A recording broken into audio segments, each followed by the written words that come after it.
Acapulco, Mexico. This is Anarchast. Hey everybody, welcome to another edition of Anarchast, your home for anarchy on the internet. I have a multi-time returning guest coming on, Adam Kokesh of Adam versus the Man and Now Freedom. We've had him on numerous times. Very happy to have him on again. We're going to talk about numerous things. So we're going to talk about his presidential campaign coming up in 2020, which is going to be very interesting. We're also going to be talking about, he's actually just recently returned from, I think, about a 10-day ayahuasca trip.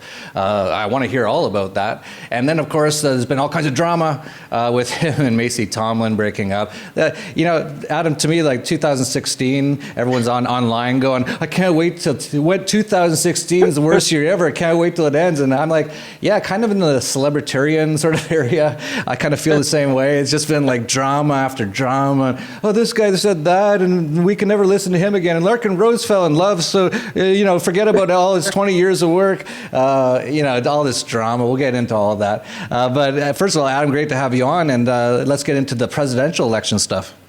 Thanks, brother. It's an honor as always. Yeah, so what's going on? What's the latest? I know you had some issues I saw online with some of the people you're working with, which happens all the time. Anyone who's ever tried to do anything knows that, especially when it's involved with politics. I've noticed that, actually. Jed Weiss, who's going to be speaking in Anarchapulco along with yourself, was running with John McAfee for the Libertarian Party, and I know you were hanging out with them, and they were telling me all the crazy stuff that goes on in politics. So I know that happens all the time. But what's the latest on your 2020 campaign to be not president? Well, we just did an exploratory tour, 60 stops in 2 months in all lower 48 states, and it was an incredible experience. I'm still working on my big mashup edit of all the best versions of that speech to release here in about a week. And we got thousands of volunteers with this tour, people who are really excited about putting none of the above on the ballot in 2020. And the platform is to abolish the federal government entirely, and we can get into how that's going to work. But I'm not running for president. I'm running for not president, because I don't want to be president of the United States, because nobody should be president of the United States. And as we saw from the election turnout, if didn't vote had been on the ballot, that would have been the winning candidate. And I think the vast majority of the American people are fed up, and they want to see a significant change. And this is a great way for us to get the message of freedom out there. I don't object to you referring to it as anarchy, but I would call it self-government or voluntarism. But it certainly is sharing the objective of a stateless society based on self-ownership. And as you notice from my very short book, Freedom, it's the way we move forward on this is localization. We don't want a revolution, we want an evolution. And the way to challenge governments is not to overthrow them, but to dissolve them peacefully. And I think we can do this, especially in America, taking them apart from the top down. So it was an incredible amount of enthusiasm. I did not expect to have any kind of organization around this campaign in the exploratory mode, before it even existed. So that there were people willing to come and help out with events, willing to help out with campaign organization. It was really just awesome. And it turned out that some of them had their loyalties in other camps within the Libertarian Party who are threatened by me so far in advance. So I'm just really glad that some of the drama that ensued around this tour was really good PR. Really now everybody who's anybody active in the Libertarian Party knows that I'm running for not president in 2020 on the Libertarian ticket, and that the platform is to dissolve the entire federal government, which is, as far as I can tell, is the only legitimate Libertarian platform for president. Because if you're not running on that platform, you're saying, I want to be president, I want to govern you, I want to rule you. And I can't imagine anything less libertarian than that. Yeah, this year was really interesting in that many libertarians and many big L libertarians thought this was the year. And it could have been, actually. It was ripe for the picking. It was absolutely ripe for the picking. Ron Paul, if he would have ran for the Libertarian Party, he probably would have won. I think, Hillary Clinton, Donald Trump, Ron Paul would have won. And so then it came down to Gary Johnson, Austin Peterson, there was one true anarchist, Daryl Perry. Yeah, and well, to be fair, I endorsed John McAfee, and he read my book halfway through his campaign, and if you look at his public statements, they really changed. Where before that, he was talking about cybersecurity, and after that, he was like, oh, wait a second, that needs to be a private sector thing, not a government thing. And after he read my book and publicly endorsed it, I endorsed him. And I think his understanding was certainly not as thorough as Daryl's. And Daryl was definitely my second choice. And I love Daryl. It was really tough for me. Even Gary Johnson, I consider a personal friend. I'm talking to him later this afternoon. John McAfee, great guy, who I met through the campaign. Austin Peterson, as much as I think he's not a libertarian, he's a constitutionalist, which is funny because, you can work in the Libertarian Party for years and still not be a libertarian apparently. And, I hope he runs again for the Constitution Party nomination. I think he'll find a much better, a more welcoming, base in that party. But, him and I go way back. Some would call us frenemies, but, we're friends. I have a deep respect for him and the work that he's done in the cause of freedom in general. So, man, it was really tough for me to know those four leading candidates really well and to not have to, but to want to choose between them. But you're absolutely right that this was a pretty critical opportunity, and in a sense, the party blew it. And a lot of people say, well, the party establishment, this and that, and they're really more Gary Johnson types, and that's not true. From what I understand, most of the people in the Libertarian Party are true libertarians, but a lot of them woke up decades ago when it was really hard to be a libertarian, when they really were all alone. And they kind of want to hide behind the skirts, to use a turn of phrase, like the general skirts. They want to kind of hide behind someone like Gary Johnson, who's a great dude, tons of integrity, great resume, all of that. But he's socially liberal, fiscally conservative. That doesn't make you a libertarian. And, they are kind of afraid to come out with the true message of freedom, which is fairly characterized as anarchy, and the results speak for themselves. The American people don't want a different flavor of statism. They want something radically different, radical as in striking at the root of the problem, and Gary didn't offer that. Yeah, it's so funny, isn't it? Because you have this election of 2016 where us true liberty people, we're always being called radical or extreme, which is crazy because all we're saying is just don't steal from people and don't kill people. But we're always characterized as that. So then they have Hillary Clinton, who's like the most extreme statist around, running. And then they have Donald Trump, who's like pretty extreme for politicians go. And the way he talks and the way he's on Twitter is absolutely extreme by political standards. So they have their most extreme candidates running. And then the extreme people, the libertarians, run their most bland, most plain, most non-interesting. Like I never see anyone sharing Gary Johnson videos like, hey, you got to see what he said here. It's like, no, he's just kind of like mumbling and all that kind of stuff. So, but they actually brought in Bill Weld to be his VP, and then Bill Weld actually endorsed Hillary Clinton before the election. So it was obvious it got co-opted quite a bit as well, which happens a lot in politics. So yeah, it was really interesting. You brought up John McAfee. That's very interesting to hear. That you didn't let me finish, but I was going to bring him up and say he was definitely my choice because he's a great speaker. He's incredibly intelligent, and I think he understands quite a bit of anarchy or libertarianism. You're right, though. Daryl Perry fully understands it, but he doesn't have quite the background. He doesn't have the character, the charisma, the speaking ability of John McAfee. So I was definitely, rooting for John McAfee in that thing. And I think if he did get in, I think it would have changed the game dramatically. I think he would have got into those presidential debates, and he would have been sort of the Ron Paul of 2016.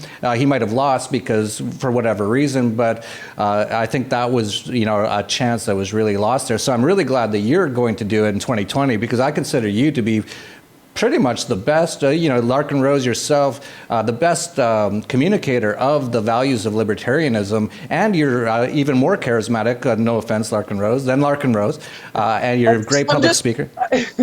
I just make a better effort to be kind and loving and welcoming to everyone, and that's what we need to win converts and move the ball forward on this.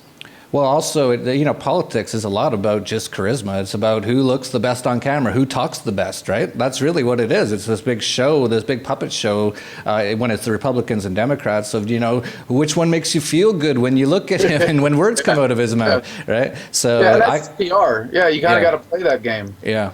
So for that reason, Larkin Rose up there with a T-shirt on, like kind of dirty T-shirt, lumberjack clothes. He probably wouldn't, But I love Larkin Rose, but I don't think he'd be right to be running, and he never would, obviously. And that's a whole other conversation. And that actually, maybe we should get into that conversation just for the people who are going to be in the YouTube comments down below. How can an anarchist run for president? Yeah, well, before I answer that, I want to go back to just one thing you said about the words extreme and radical. If radical is striking at the root of the problem, it is the opposite of extreme. It is the opposite of fringe, nibbling around the edges. We're going to tweak this policy and tweak that policy. That's extreme. To think that that's going to solve the problem. No, we need a radical solution. Every problem requires a radical solution that gets at the root of it if you want it to actually be properly solved. So how can an anarchist be running for president? Well, that's why I say I'm running for not president, and I'd like to present a bit of an analysis of this that most people who are familiar with stateless dispute resolution and justice will certainly appreciate, and that is that what we have is a criminal enterprise that has a broad base of public support. And what I would be doing is going in as a third-party service provider, as a dispute resolver, to say, look, if we can get the people who are supporting this thing with violence to step down by developing enough of a consensus through the electoral process, then what I'm going to do is my best, and here's the plan, to return stolen property as equitably as possible, and to dissolve this violent, unethical institution.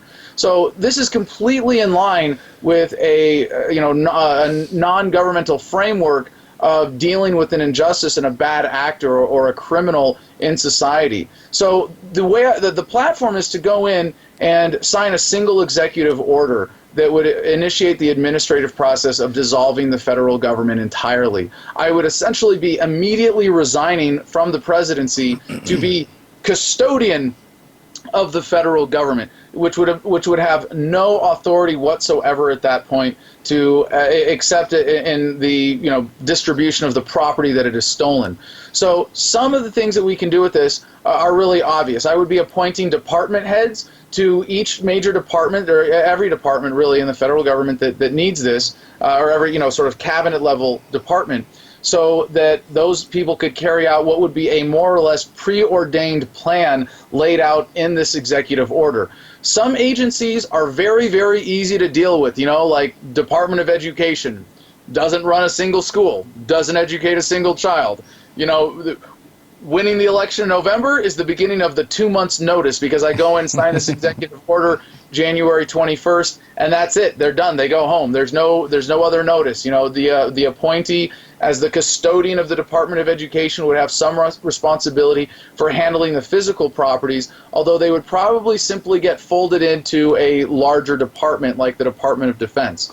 For some agencies, it's a little bit more complicated, like the IRS. We have to decide, do we want to be nice to these people or not? Should we cut any hands off or not? That's a joke. It's a joke. We're not going to cut any IRS agents' hands off. But, again, you just send people home. It's really not that complicated. I'm not going to cry in tears over lost jobs from people who have criminal job descriptions. And, they're essentially still going to get 2 months' notice from the point of winning the election in November to taking not office in January.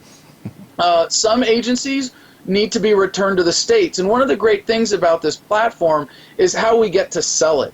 And that we're not trying to say everybody has to be a voluntarist. We don't have to abolish all government. We want to localize it. So the states at the end of this process would be the highest form of government. I'd like to see that process continue. I'm pretty sure that when people are that much more free, not paying federal taxes, not dealing with federal regulations and bureaucracy, they're going to go, gee, that was so awesome how we localized the federal government down to the states. We could do that again. let's take it down to the counties, let's take it down to the cities and down to the community level where we can transition in an orderly manner to nonviolent systems that render government completely obsolete. So some functions of government are legitimate in the sense that they provide services that there is a legitimate market demand for, and in that sense, there can be a localization of those departments. The Department of Defense, I'd like to see completely liquidated and have that money go to funding the Department of Veterans Affairs. And the Veterans Affairs Department, there's nothing wrong with taking care of people who need health care, who have been victims of war, or victimizers in war, as the case may be. But the only problem is that it's paid for with tax dollars. So we spin it off and we make it a private charity, right? No problem. The NSA, the FBI, the CIA. Yeah, I think with the $2.5 trillion that Americans would have extra in their pockets after the IRS is abolished, they might, if you like veterans, you really want to support them, go right ahead. You got lots of money now. They're not going to have to. When we dissolve the federal government and liquidate its assets, every institution within the federal government that we decide to preserve as a nonprofit is going to have a ridiculous endowment. The endowment for the Department of Veterans Affairs would be enough to fund it well through the lifespan of every existing veteran in America. And in fact, there would be such a surplus, and I would hope that the veterans in charge would then decide that they can provide free health care on a charity basis to communities with the extra resources. And the way we spin this off is we create a typical nonprofit organization with a board of directors and a chair, and then all the other things that they would do from that with an executive director. And for the VA, it would be one voting share goes to every single veteran. So now the VA is controlled by veterans instead of by bureaucrats. How about that?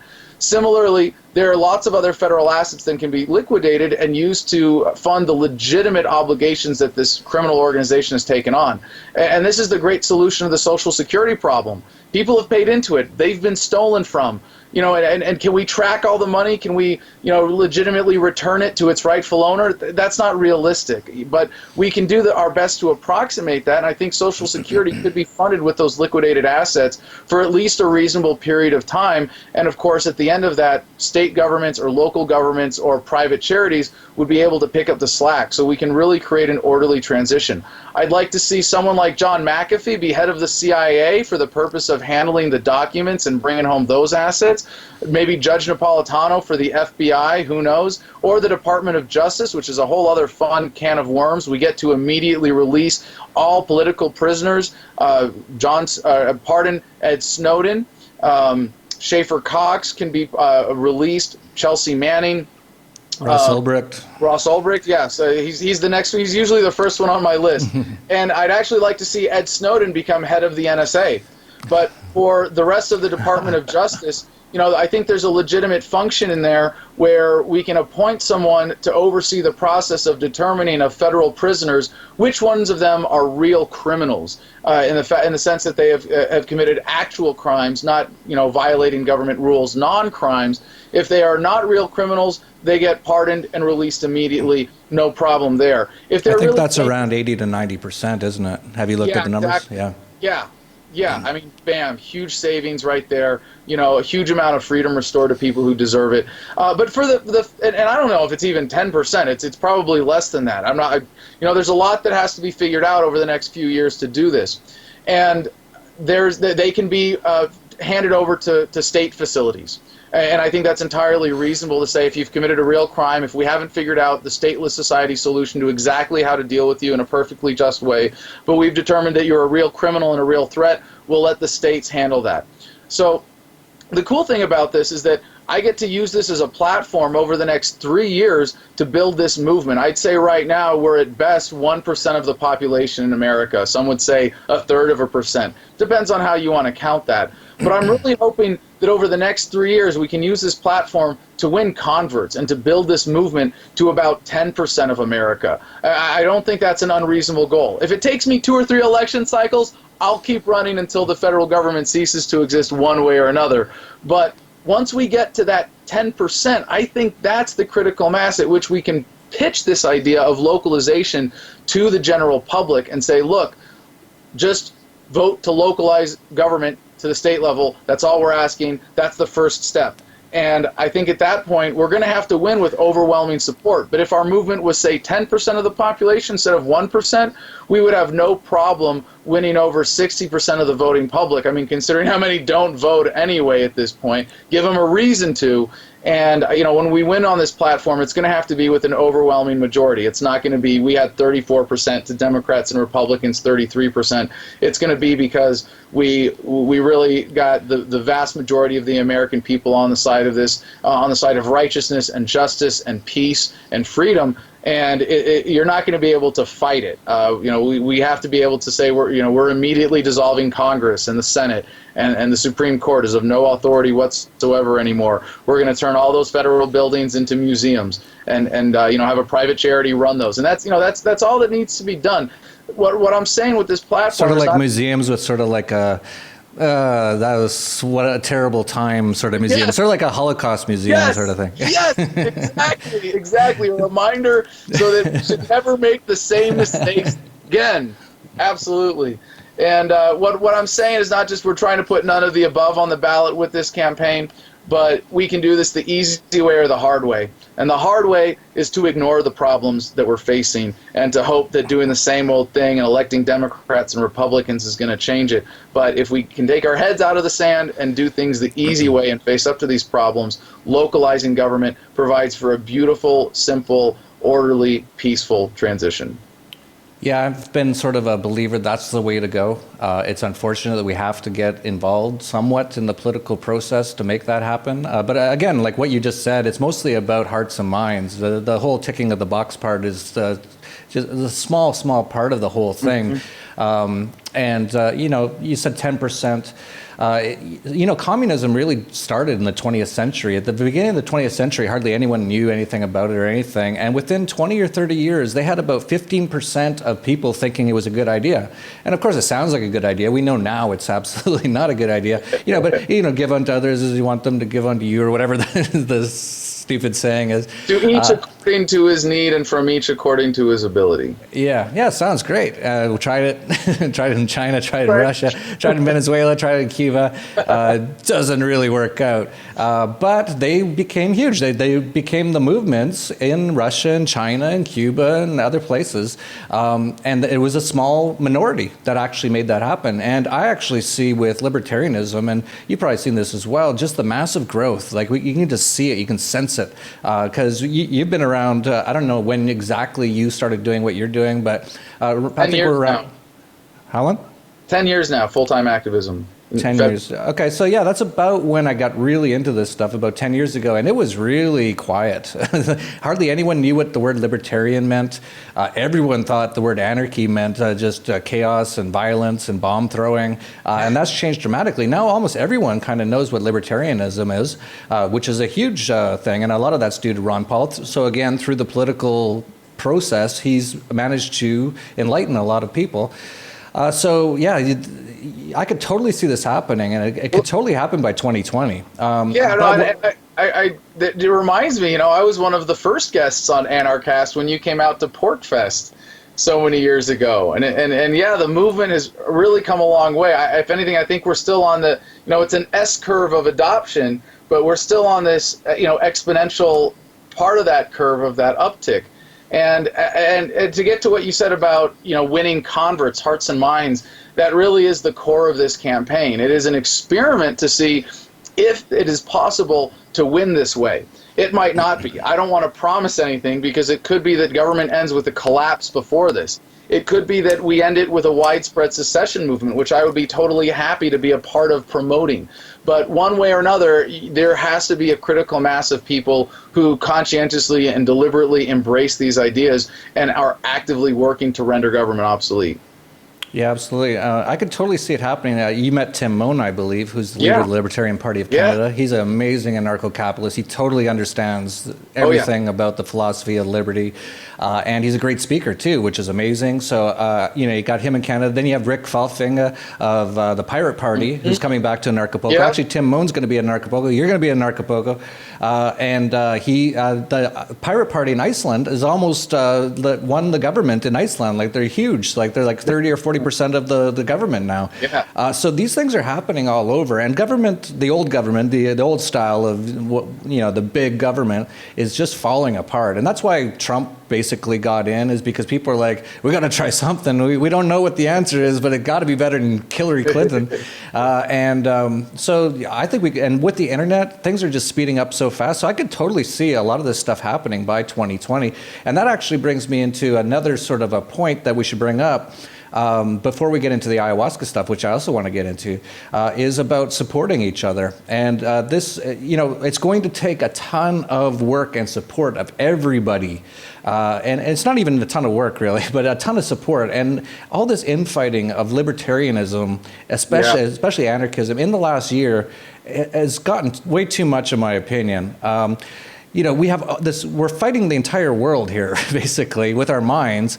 Why focus on each other and try to tear each other down? I could see if someone's like a pedophile or a rapist or some horrible, like axe murderer or something. It's like, yeah, okay, you fuck that guy. Fight later.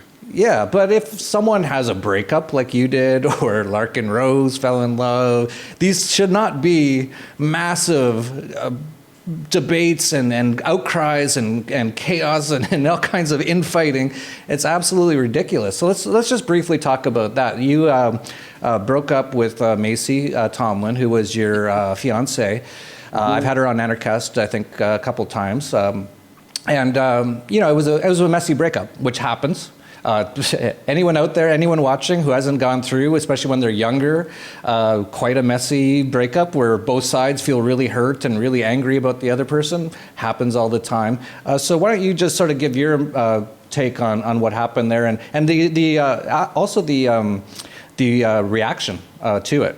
Sure, yeah. Well, the breakup itself wasn't that messy. It was the stuff that happened afterwards with what went public that wasn't accurate, and all of the different people who ran with a lot of the rumors and misrepresentation.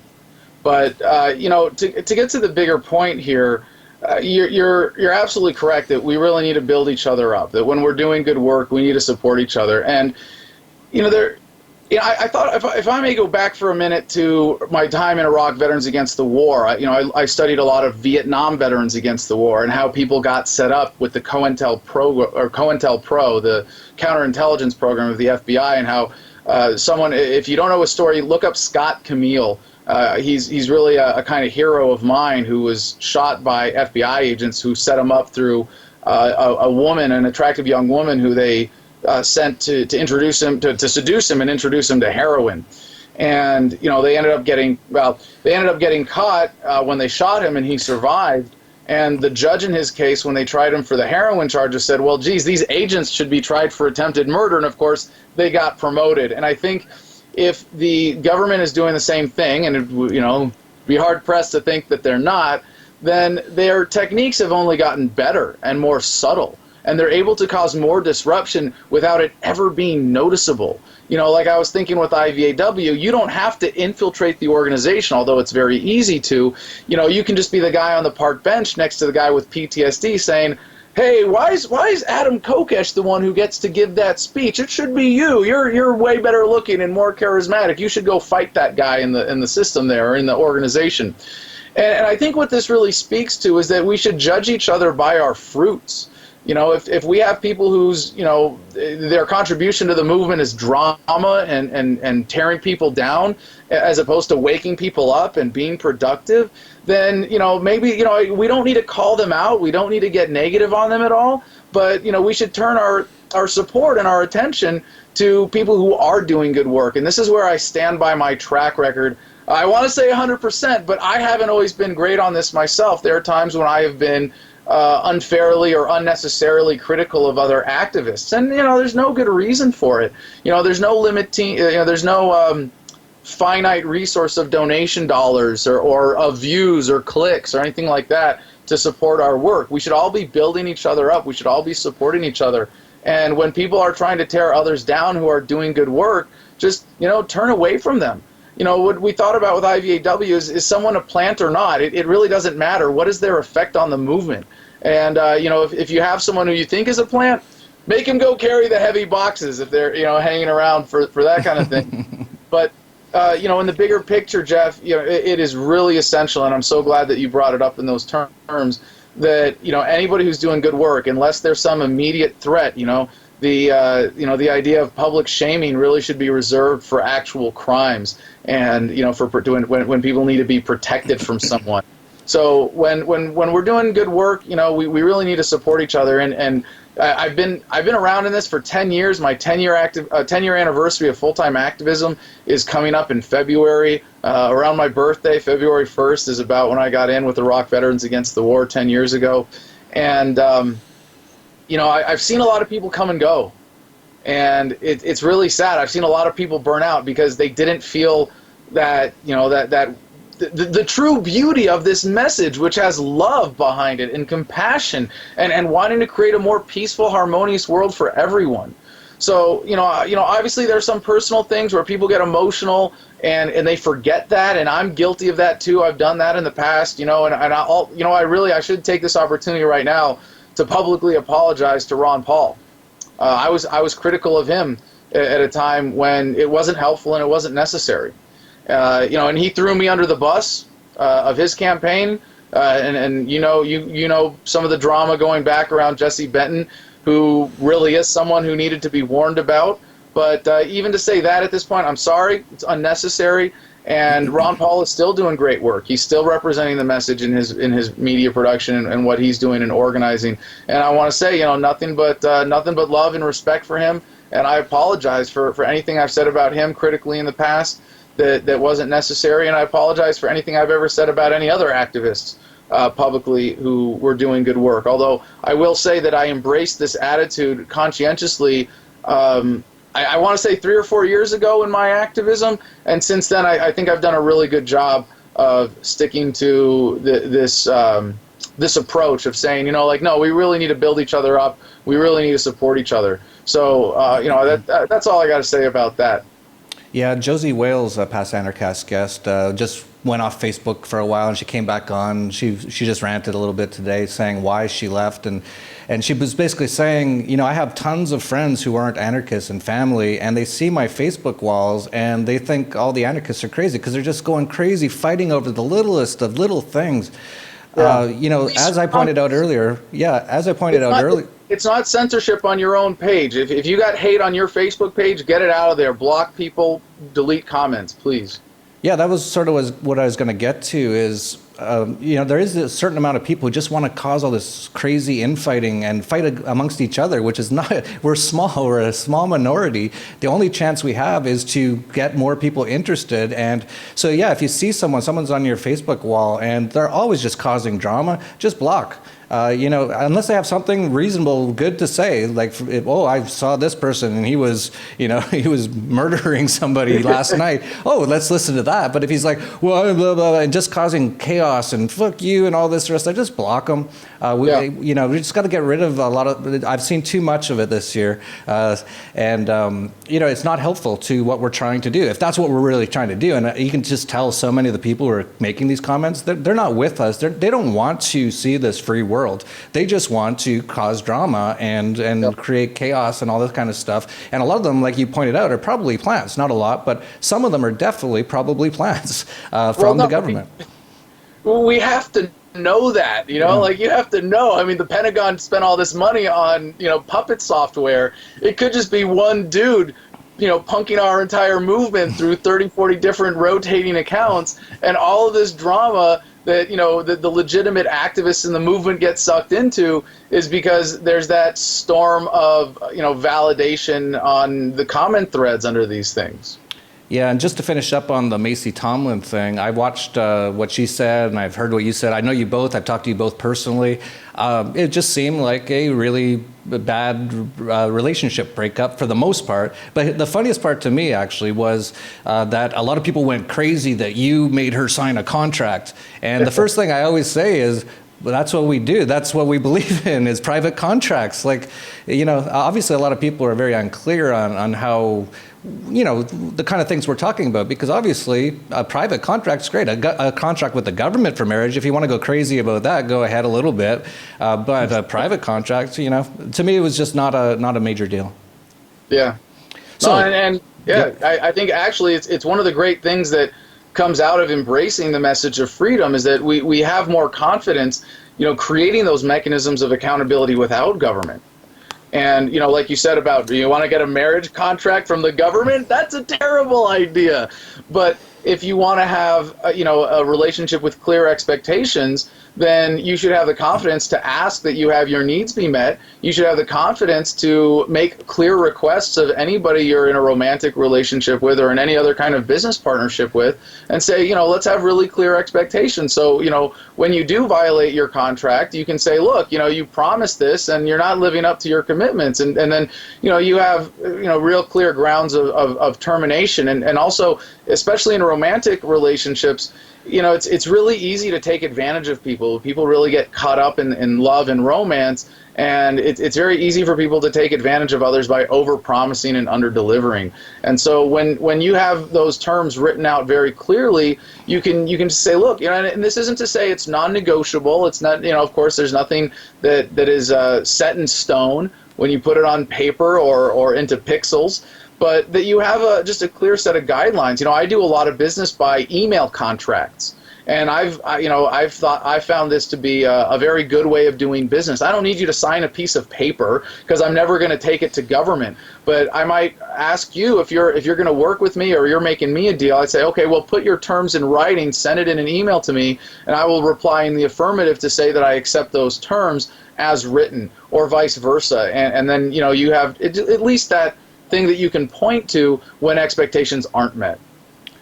Yeah, okay, enough on that. I want to get into the ayahuasca and stuff, and actually just your personal life. I've noticed you've gone through quite a bit in the last year. Of course, your breakup. I remember seeing a video of you on Facebook. You looked really sad and distraught. You were saying, that might have been around the time you were breaking up with Macy, I don't know, but it seemed like a tough time for you. You were questioning what you were going to do with your life, all this sort of stuff. You said you wanted to quit smoking marijuana. I don't know where that's at. But then you recently went and did like 10 days or so of ayahuasca. So talk about all of that. Yeah, well, let me. I'll set up with the background here because my relationship with Macy was really intense and it was really beautiful and really passionate, and there were so many great things and we had so many great experiences together, and I've never felt as close to anyone in my entire life as I have with her. So that was a huge transition for me. We lived on the road in this trailer for a little over a year before settling down here where I am right now at Freedom Ranch, and I'm building an earthship. And so it was really exciting to have to be able to make that transition, because I felt like I couldn't go back to paying rent, and I had just enough money to buy 11 acres here, $13,000, and put up a fence around it and built a bird run so I have a place for my chickens to get eggs every day. And I'm working on putting in a swale, which is a gardening technique for a natural rainwater catchment system. And I've been in some conflicts with the county zoning people here, as you might imagine, but it's been a lot of fun and it's been an awesome transition. One of the things about partly our relationship and just the stress in general of making this leap was that I fell into smoking a lot of pot. And I still think pot is an amazing drug. It has medical potential that is yet to be fully explored and understood and appreciated and implemented, obviously. And it brings a lot of joy to a lot of people. But one of the reasons it's dangerous is that it's so safe and so subtle in its effects. And I thought, okay, so I'm not doing, podcasts anymore. I'm not doing regular video production. I'm just doing a little daily, thing here at the ranch. I can be stoned all day. What's the problem? I can run a chainsaw stoned all day. And that's how I cut my foot off. See? No, I'm just kidding. I used to love, smoking a bong first thing in the morning and carrying a little pipe around in my pocket, and I got carried away, and the reason it was dangerous for me is I didn't realize how it was a symptomatic treatment, for stress and anxiety that made it more difficult for me to deal with the root problems behind that stress and anxiety. So it kind of masked the issues for me. It's, you know, I've told people this before, especially with PTSD. You know, I ran a peer support group for vets when I got back from Iraq in Washington, D.C., called Homefront Battle Buddies. Marijuana is not a cure for PTSD. It's a way to control the symptoms so that you can have the talk therapy to deal with the deeper issues. And if that's the case, then it's an important tool. But I got carried away with it, and I kind of got disconnected. So that was, you know, one of the things that going through the breakup, you know, really challenged me on, to examine my marijuana use, to be more conscientious about it.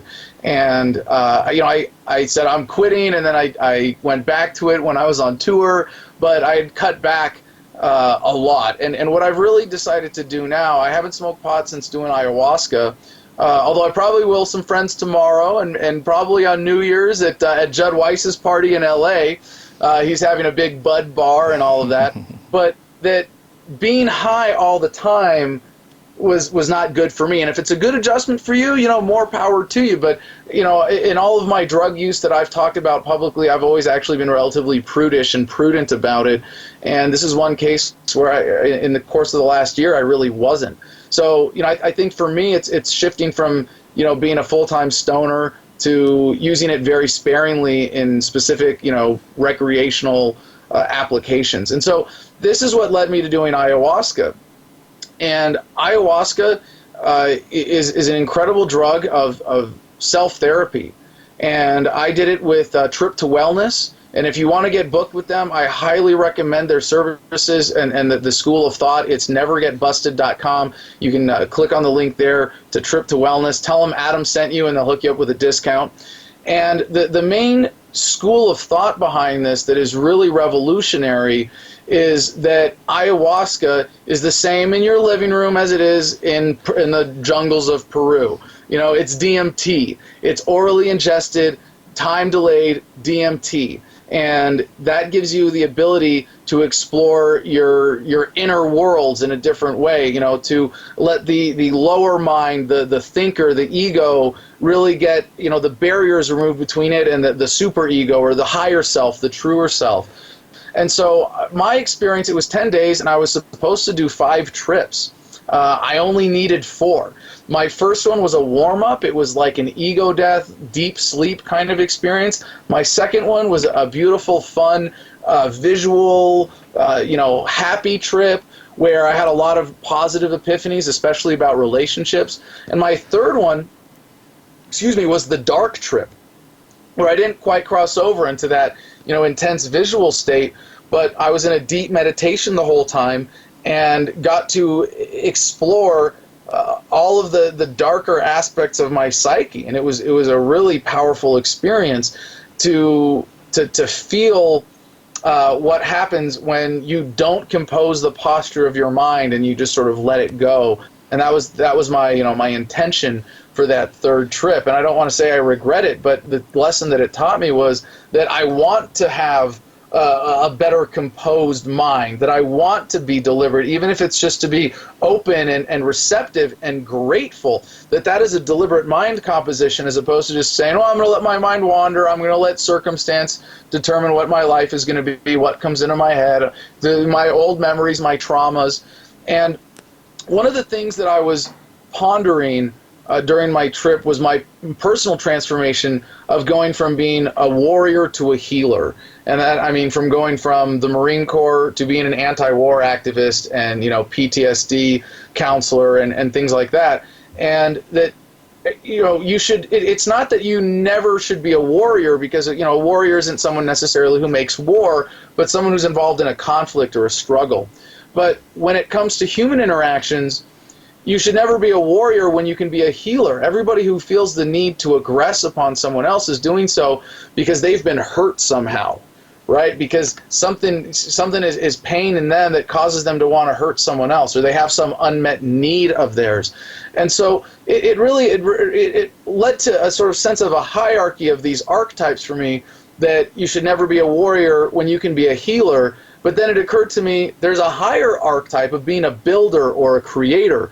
And if we create a world in which everyone's needs are met, if we establish this stateless society where violence is, of government at least, doesn't prevent us from meeting each other's needs, then there's no need to be a healer, and there's no need to be a warrior. So every time you have to be a healer, it's because, at least in some abstract sense, there's been some failure of someone to be a builder or a creator. Every time you need to be a healer, or every time you need to be a warrior, it's because there's been some failure of healing. And what I realized is that for myself, like I had anxiety-related sleep problems, especially in this last year, and marijuana actually makes it harder for me to sleep. I wish it wasn't true, but I learned that I had to stop, a couple hours before bedtime because it would just kind of rev my mind as opposed to calm it down more than anything.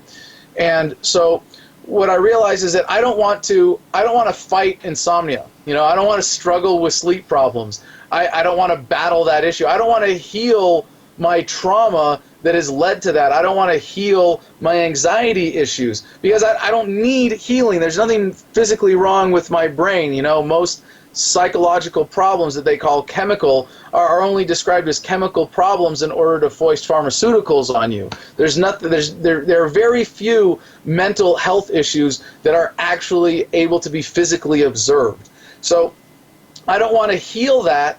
I want to build skills to help me sleep better, to be better at falling asleep, to be better at going back to sleep. Like, duh, right? So I really focused on meditation while I was on this trip, and learned the kind of skills that I need to sleep better. And so that was really huge, just to have that epiphany. But in a bigger sense, what I realized is that the direction of these archetypes leads to the highest archetype of all, from warrior to healer to builder to lover. And that is our truest form. So in my last trip, my fourth trip, and I didn't need the fifth one. I could have tripped a fifth time, and I was like, nope, don't need it. I'm in a perfect state. I want to just enjoy this. And I had extra doses, and I said, no, give these to someone else who's going to need them. And it was an experience of being reborn as pure love. It was an overwhelming DMT visual experience. It was the first time in my 4 trips that I threw up. By the way, in my dark trip, I pissed out my butt every hour on the hour. It was that kind of purging. But before that, no purging at all. So I really think the purging does have a psychological root, or root to it. And in my final trip, I threw up, and it was a beautiful purge. And when I say I was reborn as pure love, I don't want to suggest that I'm special in any way whatsoever in this sense, but that was the experience for me. And I think to describe it more precisely, or in terms of bigger implications, it was really the realization that our highest form as human beings is to be lovers, to live in that state of pure love. And we descend from that to become builders, healers, and warriors. But the more we can stay in touch with that highest form and live in that sense of pure love, the better off we're all going to be. And the other epiphany, I'll end this with a couple shameless plugs. One is that I just posted the video today called How and Why to Do Ayahuasca. And I'm a big promoter of this idea that you don't need the ayahuasca establishment. You don't need the religious mythology to have a good experience. And if anything, I could not have had the experience that I'd had if I'd been in a room full of people. My last trip, I was singing and chanting and dancing in bed. I was in a comfortable bed with blankets and pillows and air conditioning and a modern bathroom right next door. Like, I think that's really essential to having a good ayahuasca experience, is to have those kind of comforts. And if I hadn't been alone, I wouldn't have felt comfortable making all this noise. And if I had been with other people, I would have been messing up their trips, or they would have been messing up mine. It really is a deeply personal, meditative experience. And I think it's really important that people get that. And I will take this opportunity to plug what you've got coming up at Anarchapulco. Even though it's a group trip, ayahuasca is not something that you're going to get the benefit or the full benefit from a single trip anyway. It's an introduction, and if you can be in a with people who make you feel safe, like you're going to be putting together for Anarchapulco, then it's a great introduction. But really, the full therapeutic experience of ayahuasca has to be a series of trips. You have to get comfortable with this alternative brain space and then be able to explore within that and to be comfortable with the dosage and the physicality of it to really fully experience it. So I think that's really awesome that people are going to be able to get that experience at Anarchapulco, and I hope to be able to help people get whatever introductory experience they can out of that. And the other thing that came out of me, this huge epiphany, was that I really need to get back to focusing on my activism and full-time media production rather than homesteading and construction work and gardening and stuff. There are plenty of people with way more expertise than I doing that. While I'm still very excited to be doing a homesteading workshop at Anarchapulco, I do not pretend to be an expert, but I do want to help people make the leap to a homestead lifestyle.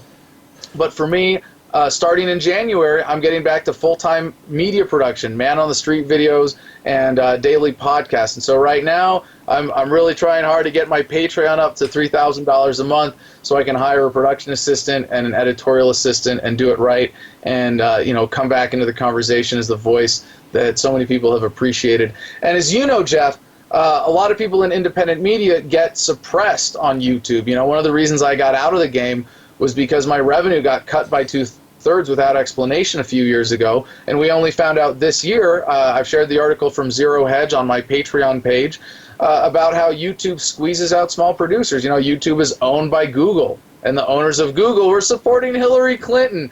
So of course they're not going to support Anarchast. They're not going to favor you in the subscriber boxes. So if you're watching this video right now and you're a fan of Jeff Berwick, don't just be subscribed to his channel. If you really want his content, set up an alert for it, seek it out, make sure that he can connect with you directly, be on his email list. And that goes for me too, I would hope. For anybody else who you want to plug into an alternative media, you got to make that connection happen for yourself. Facebook, we get throttled on Facebook. Milo getting cut on Twitter was just disgusting. I want to say offensive, but being offended is fucking bullshit, so I'm not going to say that. But this is we have to take advantage of these platforms on our terms, not theirs. So being able to be funded independently by supporters on Patreon is so important to me. So Jeff, I hope you'll share the link for my Patreon below, patreon.com/Adam Kokesh, Kokesh. So I don't know, you have any questions about ayahuasca, man? I mean, it was really a life-changing experience. I cannot recommend it enough.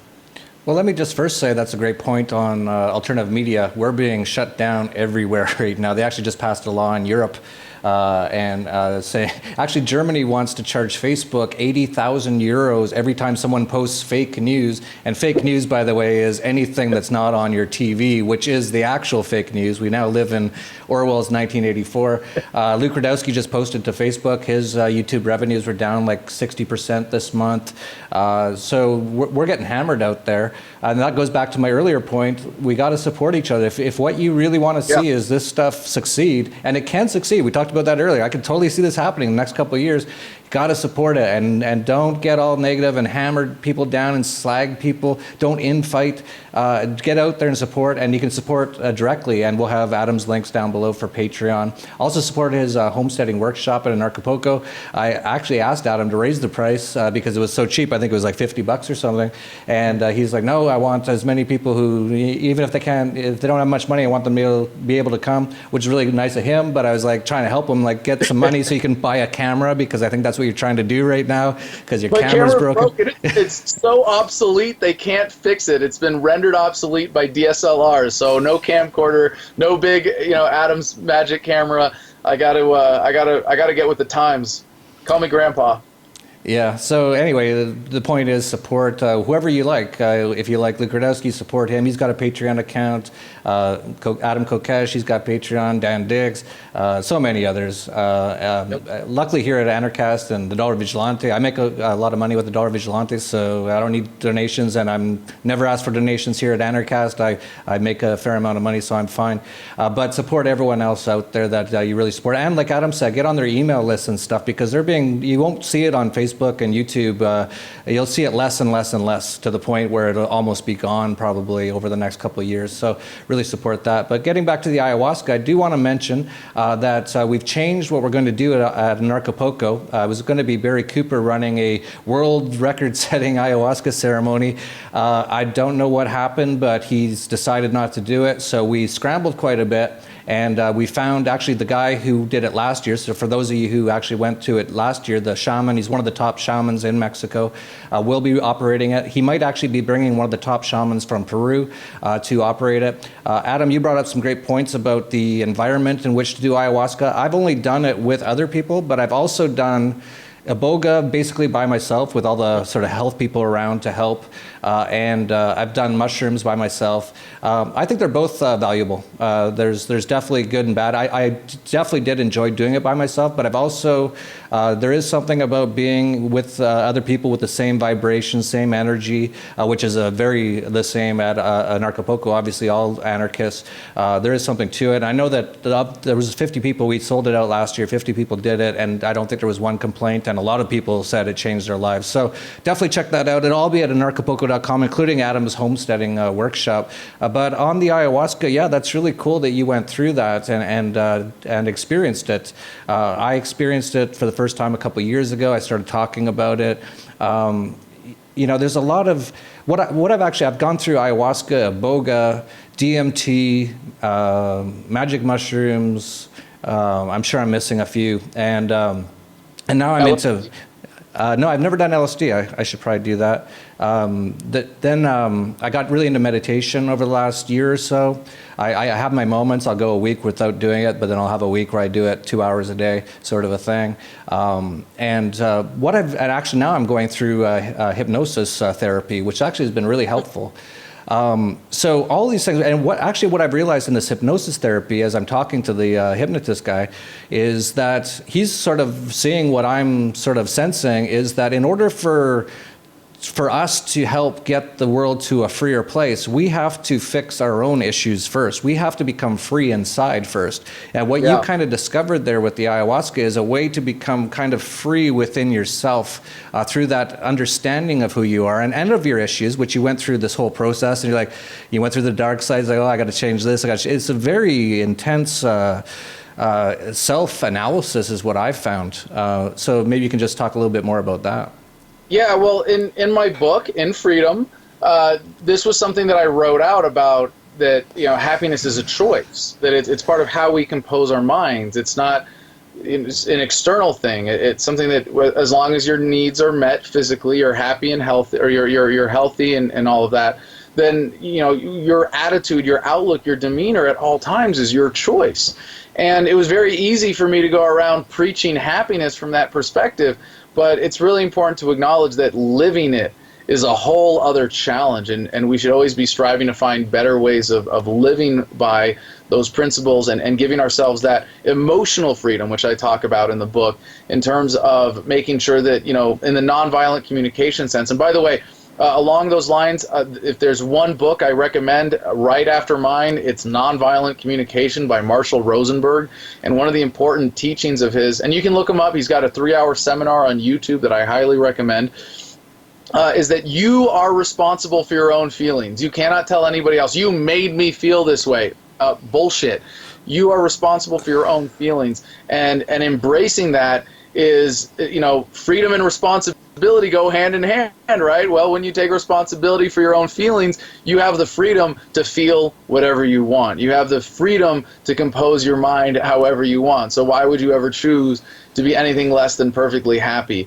And while we can say that libertarianism or voluntarism or anarchism or the message of freedom is a very, very specific thing about, you as a human being own yourself, therefore the non-aggression principle, therefore government cannot exist in an ethical society. There's so much around it that goes along with the lifestyle of living up to that, because the purpose of that, the non-aggression principle is a principle, not a law. It's a principle for creating value, for creating human happiness. And so we still have to embody that if we want to show people how it makes our lives better. So the drug culture in the freedom movement of being conscientious about drug use, you know, you don't hear a lot of libertarians going like, yeah, meth and crank and crap like that, or even, except for you, cigarettes, you know, and alcohol. You know, it's more like, you know, the positivity of conscientious drug use. And, you know, getting away from, you know, the legal drugs of caffeine, alcohol, and nicotine, and saying, well, no, I'm not going to let government tell me what's safe or good for me. But then it goes along with meditation and fitness and yoga and diet. And you know, I'm really excited to see that Dana Martin is doing, you know, a homeschooling, I think that's the term she would, or is it unschooling? Yeah, that, I prefer unschooling, sorry. That she's doing that at Anarchapulco as well.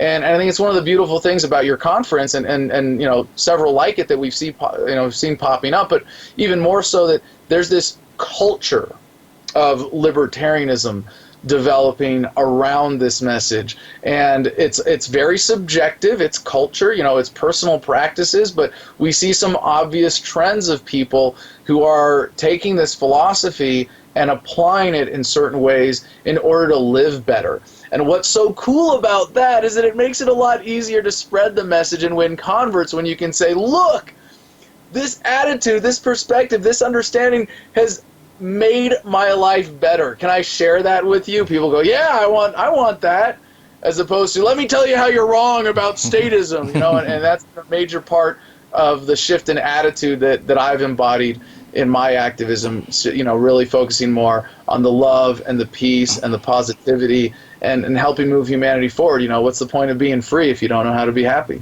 Yeah, absolutely. That's a huge part of it, and that's again why all the infighting and all that needs to go. Just get rid of it. Get into the more positive things. Live the thing. That's the thing that kind of confused me over the last couple of years. Is a lot of people were kind of like, "Wow, Jeff Berwick's actually kind of living the anarchy life." It's like, well, why aren't you guys? Like, what are you guys doing? Like, why wouldn't you? But I think we've sort of morphed a little bit. Over 10 years ago, it was all philosophy. It was all books and philosophy and principles. But it's a lot more people now are just sort of living this lifestyle and exuding. Like, as you point out, Dana Martin, unschooling. None of her kids go to school. Coolest kids ever. They all got businesses, and you know, they're like 8 years old. They got their own business, and you know, that's of course the best education. But she's actually living it, and she actually discovered she was an anarchist through the process of becoming an unschooler. She recognized the problem with the schooling system, then began unschooling, then became quite into it and started writing books about it and started living the lifestyle. And it was at that point that I met her somehow, and she was like, yeah, it sounds like anarchy is exactly what I am, but she didn't even know it. But so everyone comes from all different angles. But yeah, it is a big part of it is the self-development process. So if you're out there and watching this and all you're doing is reading Rothbard books and Hop and, you know, Mises and Austrian economics, that's all great. But you got to work on yourself just as much if you expect to change the world. And what Adam just pointed out about just going up to someone going, you're wrong, that doesn't help anything ever. That person is going to just turn off. Most people can't handle criticism. I personally can, but like 99.999% of people just can't handle it. So as soon as you go, you're wrong, they're like, I hate this person is the enemy, you know, fight or flight. And actually, Adam, one of the best videos I've ever seen was Adam in a bar with a giant tank of a military guy, and the guy wanted to fight Adam, and by the end of it, they're friends, and Adam just used, what do you call it, nonviolent communication? Nonviolent communication. Yeah, so check that out. We'll try to put a link to that video down below because it's really good. That's how you should work towards communicating to other people, because you know, we have, as we said so many times, we've got this huge challenge to change the world. There's billions of other people who are fighting for statism.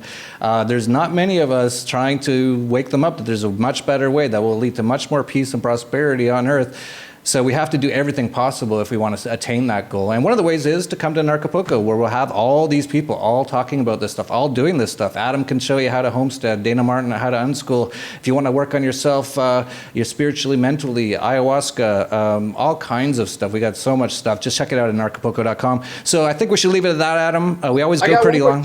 Jeff, in light of all of that, I got one more thing for you. I really got to put you on the spot and challenge you here because, last year at Anarchapulco, I was really honored to get to roast you in the Comedy Central tradition, and I've done it a few times before, at Pork Fest, and I think it's a beautiful thing that the Libertarians in the movement can get on stage and tear each other up and make fun of each other.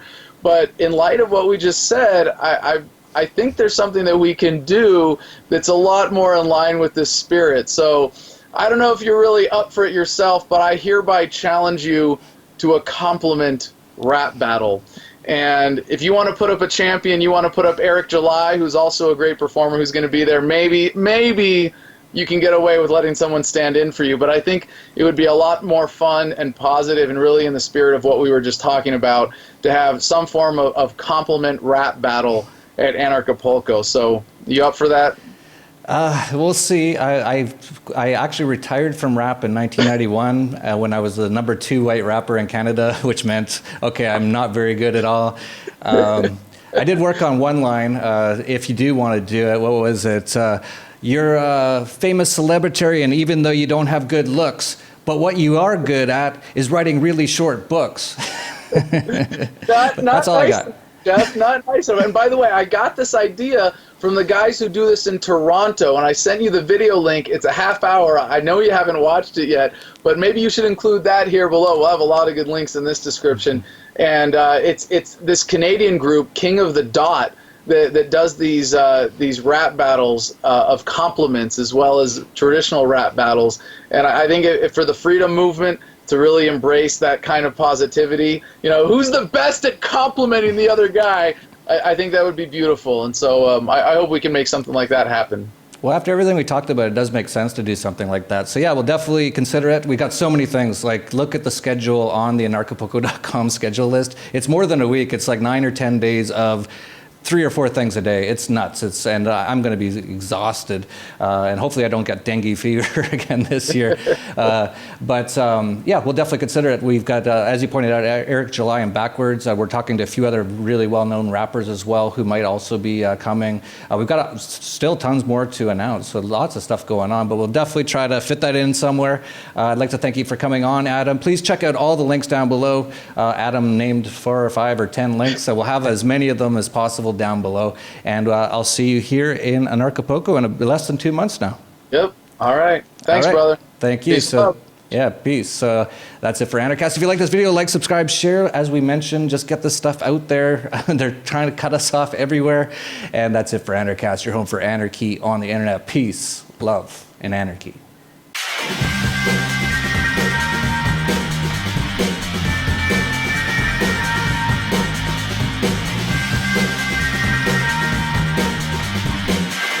From Acapulco, Mexico, this is Anarchast.